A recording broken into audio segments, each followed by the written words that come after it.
vizuri. Paulo alikuwa anaelekeza watu vizuri. Na ndiposa hapa kwanza anawaambia itoeni miili yenu.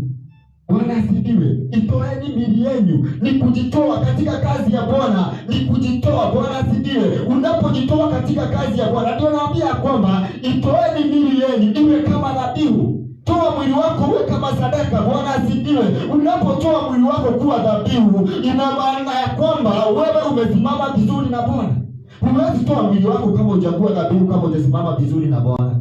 Bwana asifiwe. Ndiposa anawaambia itoeni miili yenu iwe dhabihu. Wapendwa, ni vizuri kujitoa mwili wako uwe dhabihu, ambao ni dhabihu inamfurahisha Bwana. Katika kutenda kwako kumfurahishe Bwana, katika kunena kwako kumfurahishe Bwana. Ndiposa Paulo anawaambia ya kwamba toeni miili yenu iwe dhabihu. Bwana asifiwe. Kujitoa kwako ni kitu ya maana sana. Bwana asifiwe. Unapojitoa katika kazi ya Bwana, unajitoa, hiyo ni kitu ya maana sana.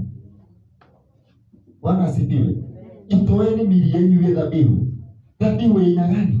Bwana asifiwe. Ni dhabihu ambayo ni dhabihu takatifu. Unapojitoa kwa Bwana, unajitoa kitu kizuri. Bwana asifiwe. Ni kwa sababu unapotoa mwili wako kwa kumpendeza Bwana, Bwana anapenda kitu yenye inampendeza, ni kitu kiko kamilifu. Halo?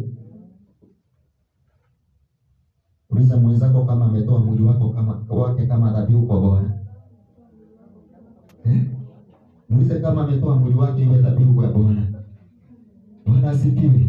Ni kwa sababu hata kuingia mahali hapa kumwabudu Bwana,